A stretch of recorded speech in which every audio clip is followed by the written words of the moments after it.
Welcome to the Human Capital Innovations Podcast. We're your source for personal, professional, and organizational growth and development, where we share original research, explore industry trends, and interview executives and thought leaders from across the globe. We hope you join us often for practitioner-oriented content around all things related to leadership, HR, talent management, organizational development, and change management. Maximize your personal and organizational potential with Human Capital Innovations Podcast. Do you enjoy the Human Capital Innovations Podcast? Please subscribe, leave a review, comment, share, and consider supporting the podcast on Patreon, even at the producer and sponsorship levels.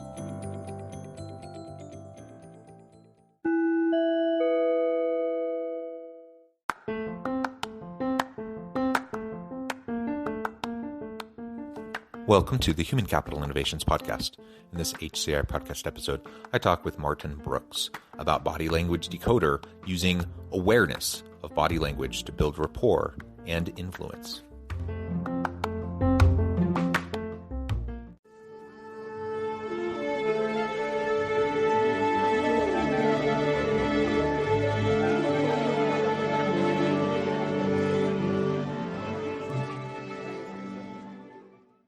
Martin Brooks, welcome to the Human Capital Innovations Podcast.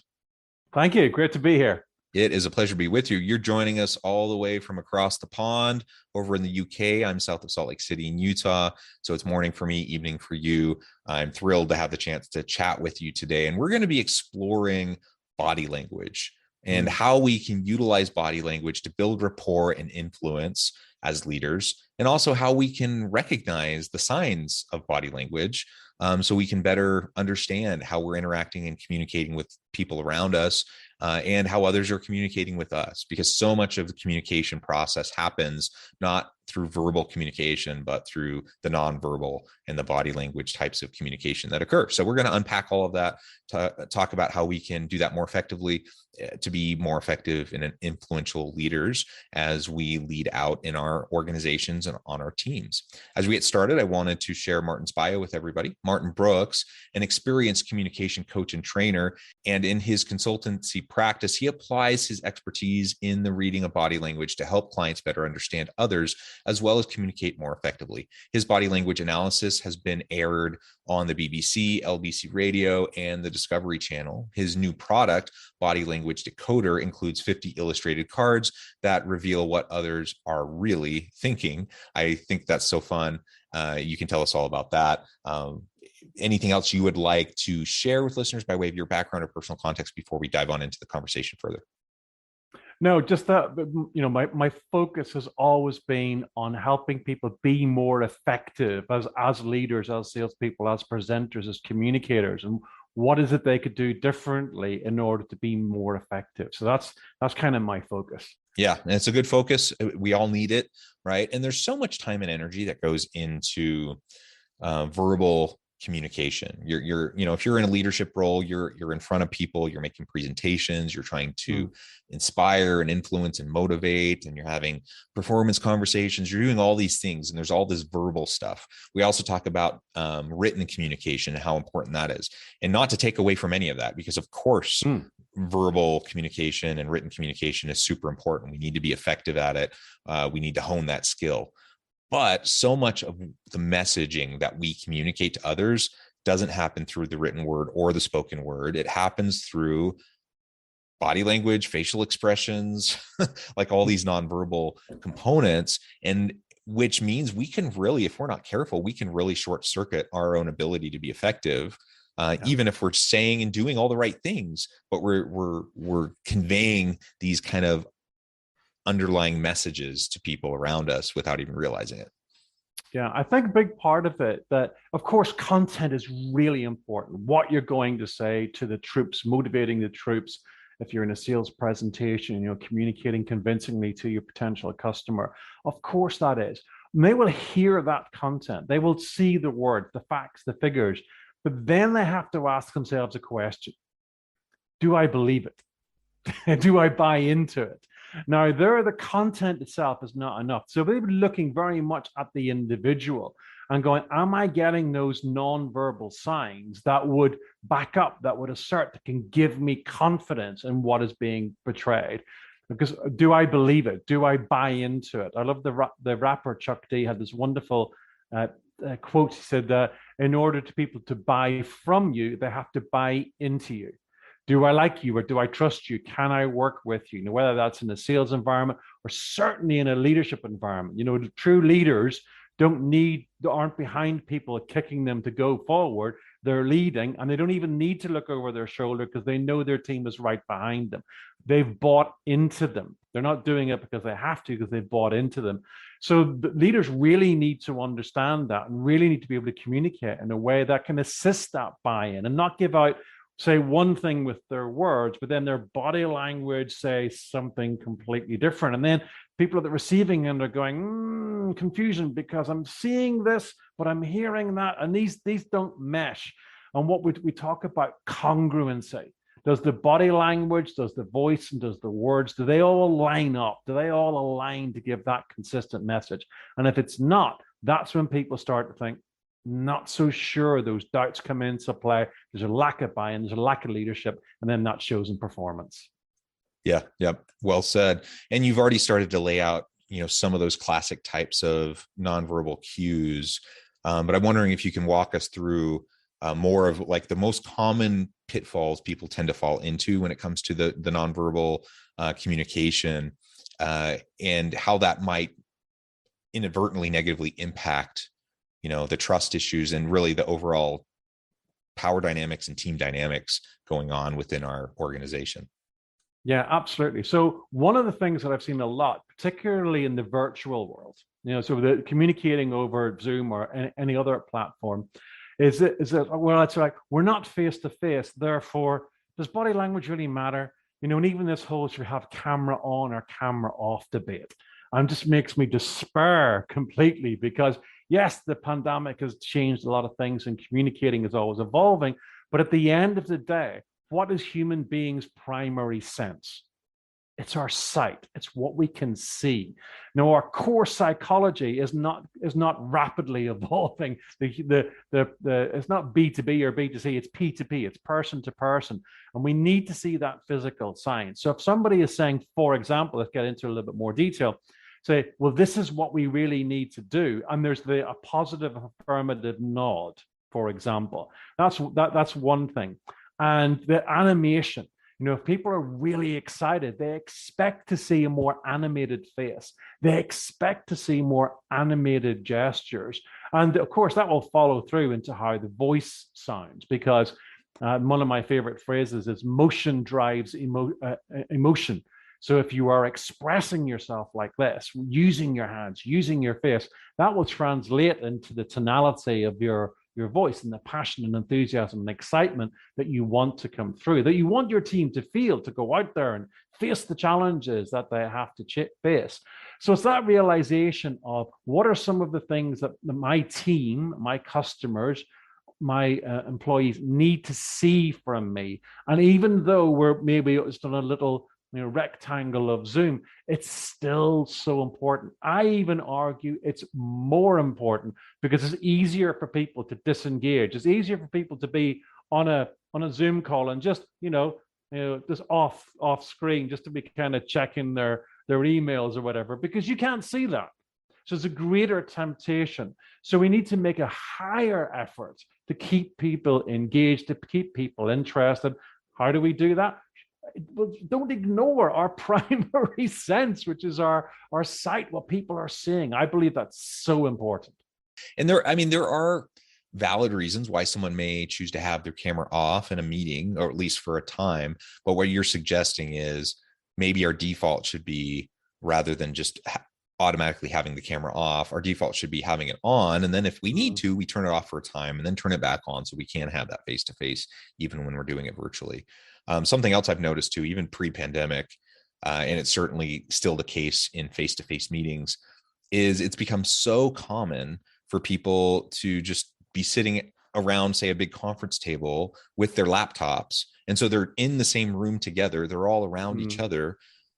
but it's almost as if they're not, because they're just kind of head down doing their stuff, and someone's up front speaking and people might kind of be paying attention, not really.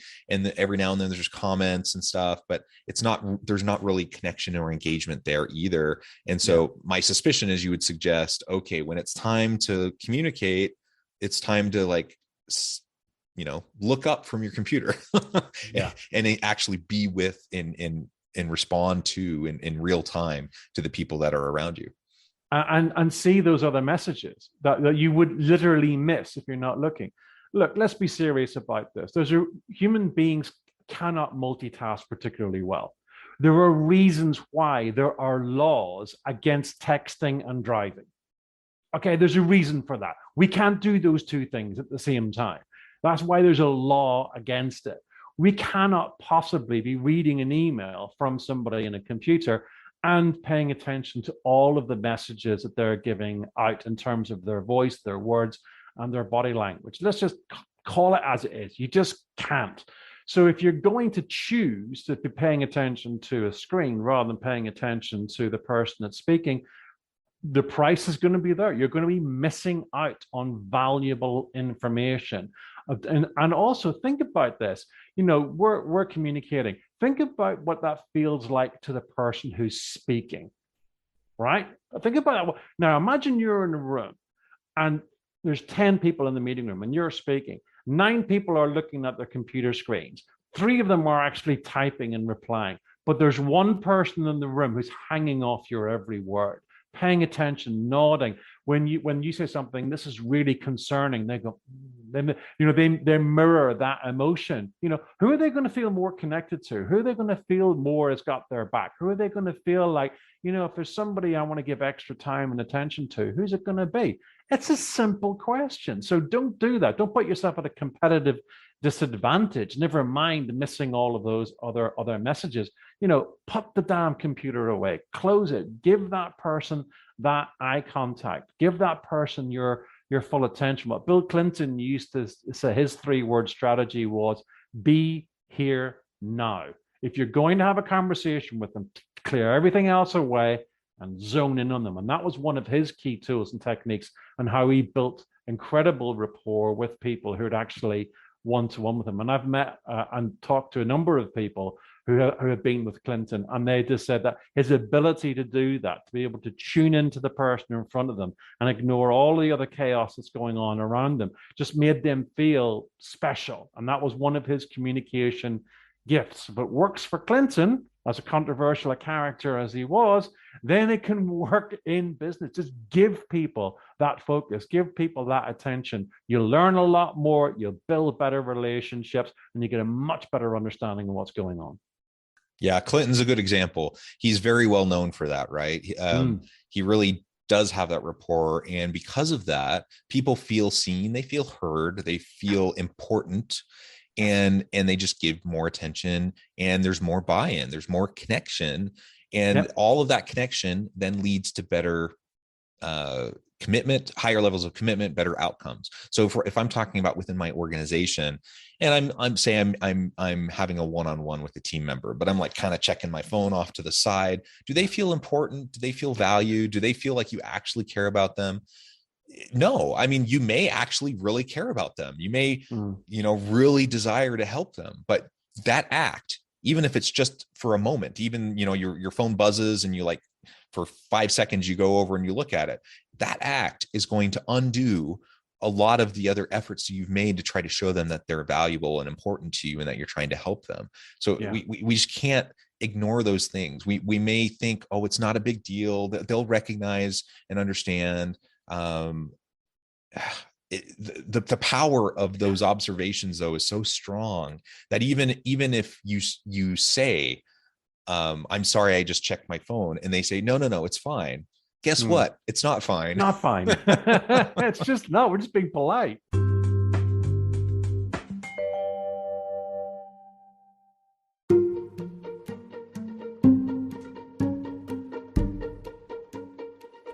Welcome to the Human Capital Innovations Academy. Courses, micro-credentials, and certificates to upskill and reskill for the future of work.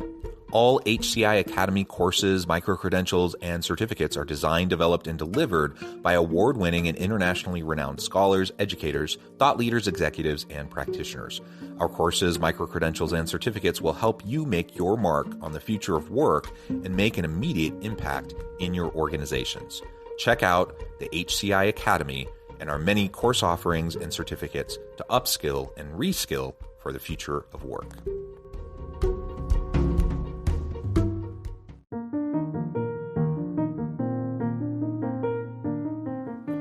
Check out our new weekly LinkedIn newsletter, Alchemizing Human Capital, exploring industry trends via original research and interviews with executives and thought leaders from across the globe. We look forward to having you join us.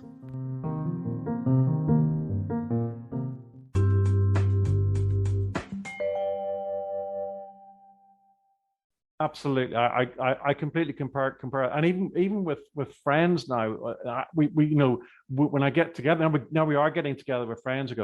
Again, we actually turn our phones off, and put them away so they're completely out of sight, so we can reconnect, because it is you're there's always that temptation to multitask, to be doing lots of things. And what we do is we fail at everything rather than succeeding at one thing.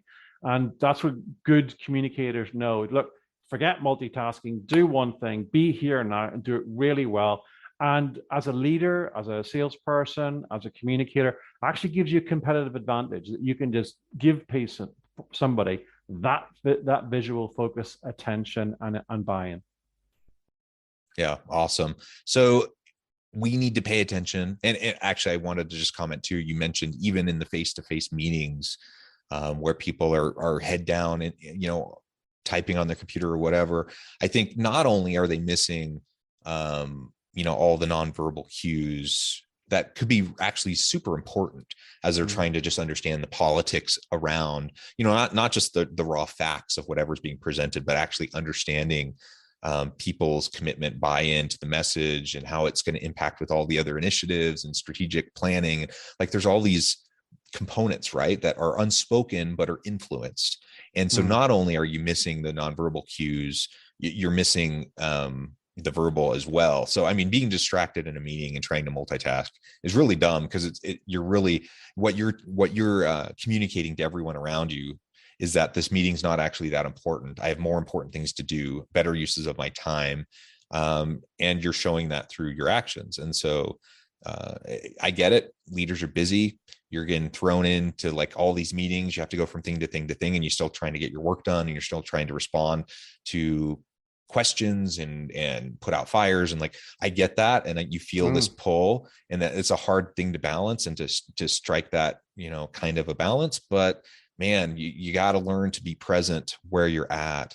Otherwise, you're just going to end up being ineffective in like every area.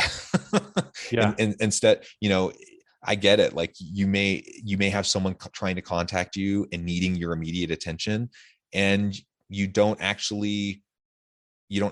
able see to what's happening. Yeah, no. So for those who are listening and not watching, you just demonstrated. You just started to hold up your phone and pretend like you're texting, and it immediately like gets me out of my thought process, right? Immediately, right? Straight away. And so we just need to pay attention to that and be with where we're at, focus on the task at hand, be with others around us in real time. Man, when we can do that, we can wait half an hour for the meeting to get done then go respond to that question of an employee or whatever. We don't need to interrupt things constantly.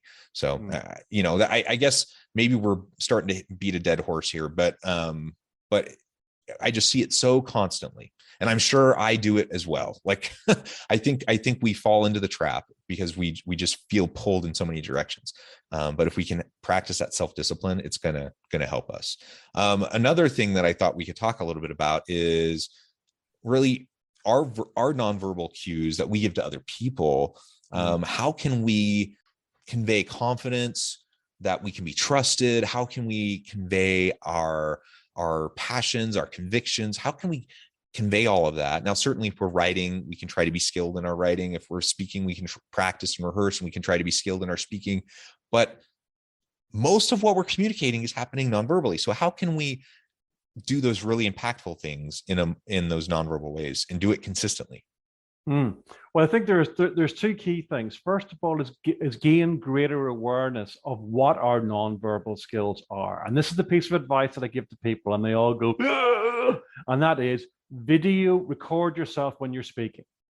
If you want to get a better sense of how to communicate with people, you got to get a better sense of what you're actually putting out there with your nonverbals as well. So the next Zoom meeting you have, record it. The next presentation you give in the boardroom, have a camera in the room. You can do it with your smartphone these days. You don't need a big camera.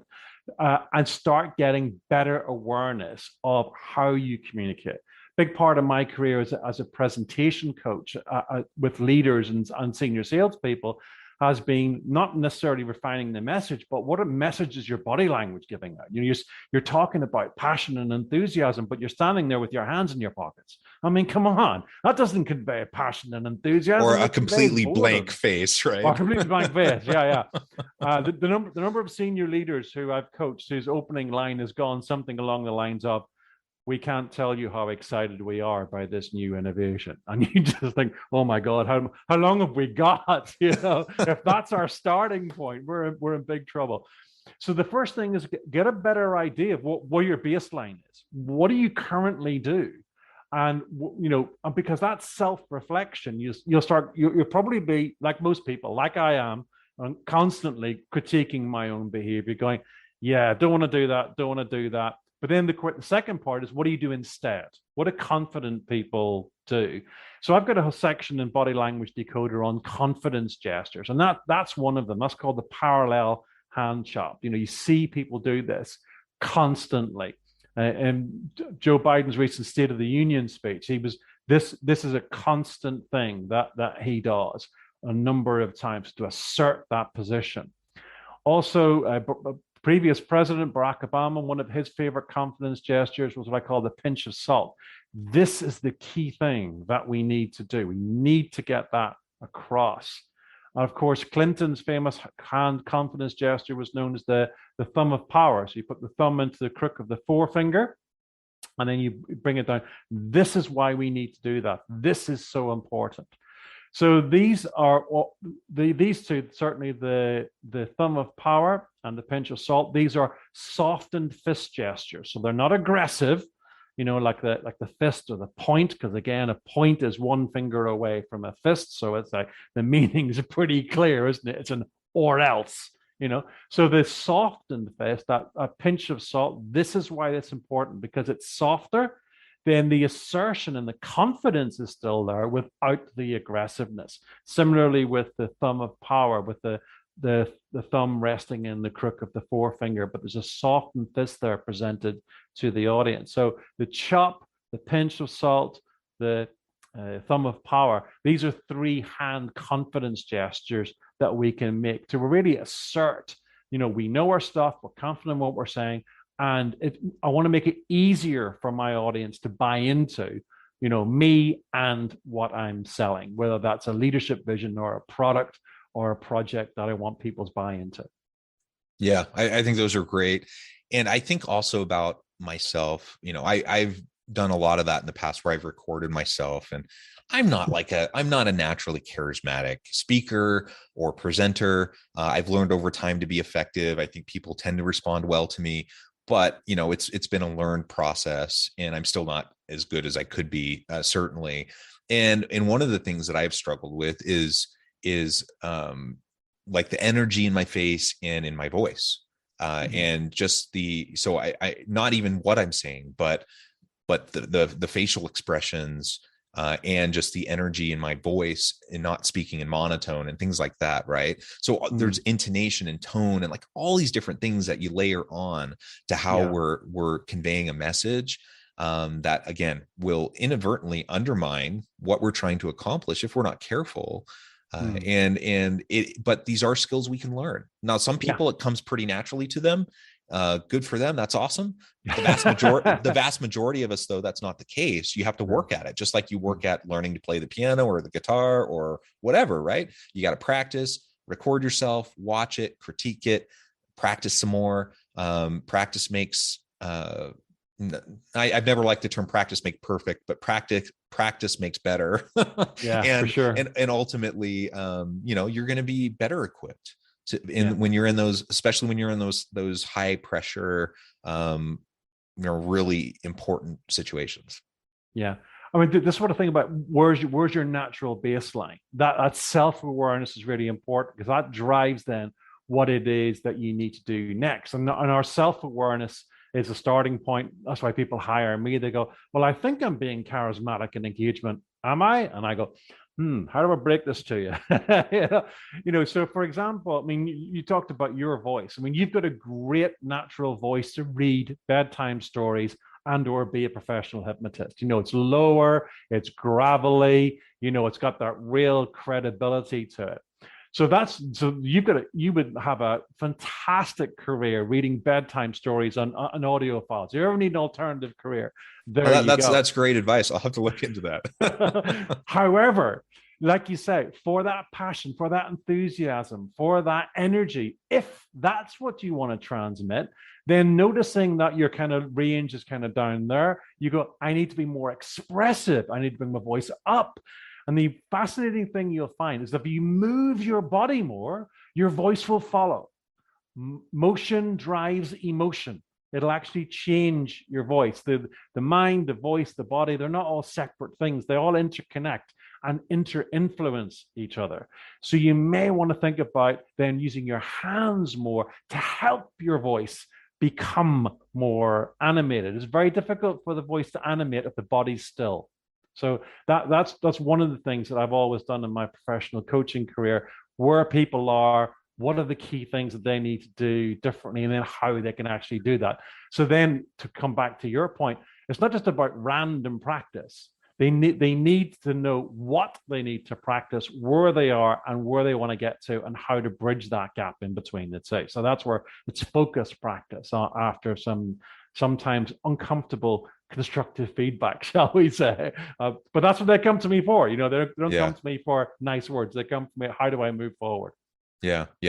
Well, Martin, this has just been fascinating. So many great pieces of advice here that I know I'm going to really carefully consider. I encourage listeners to do the same. Before we wrap up for today, I just wanted to give you a chance to share with listeners how they can connect with you and find out more about your work, and then give us a final word on the topic for today. Okay, thank you. Well, best place to find me is on the internet. My website, successthroughimpact.com. It's got loads of free tools and techniques and videos.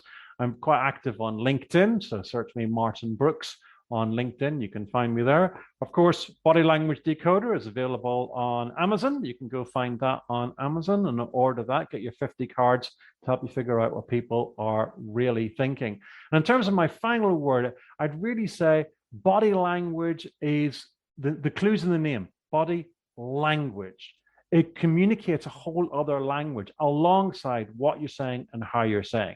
And if you're really interested in being a better communicator, better able to convince, influence, and motivate people, you need to pay attention to what your body is saying, as well as what other people's bodies are saying to you. So raise that awareness, focus on it, find some things to move forward. That'll be my final word. Perfect. Thank you, Martin. It's been a pleasure. I encourage listeners to reach out, get connected, find out more about what Martin and his team can do for you. And as always, I hope everyone can stay healthy and safe, that you can find meaning and purpose at work each and every day. And I hope you all have a great week.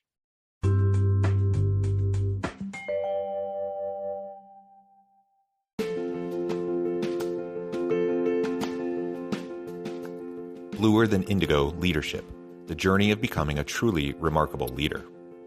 Early in my adult life, I learned about an Asian proverb that translates as bluer than indigo.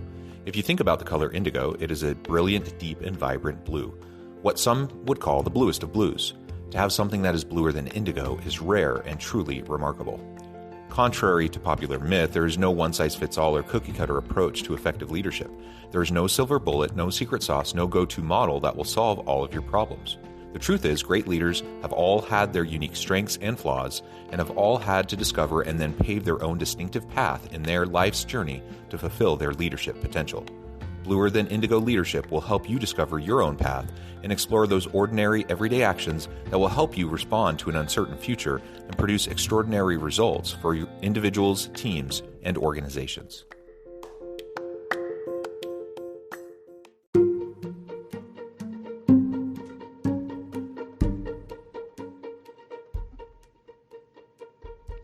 Check out Human Capital Innovations magazine, Human Capital Leadership. Human Capital Leadership is a free, interactive e-magazine with the mission to help individuals, leaders, and organizations find innovative approaches to maximize their human capital potential. We publish issues quarterly in August, November, February, and May. Take a look at the latest issue and let us know what you think.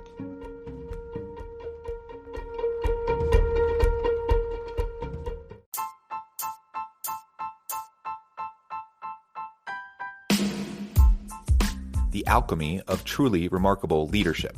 Ordinary, everyday actions that produce extraordinary results. Consider how the nature of work has shifted over the past 50 years. With increased globalization, rapid technological advancement, and the shift in economic composition, the average job of today looks very different than the average job of 50 years ago. What will the jobs and organizations of tomorrow look like? Moreover, what does this all mean for organizational leaders? What are the core competencies and capabilities of organizations and their leadership that are prepared for continued disruption and geopolitical and socioeconomic shifts?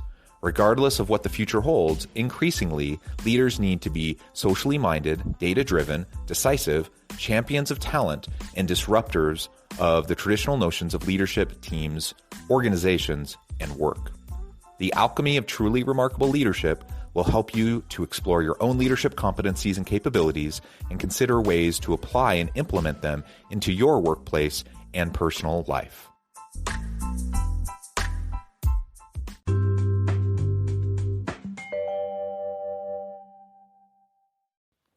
Do you enjoy the Human Capital Innovations podcast?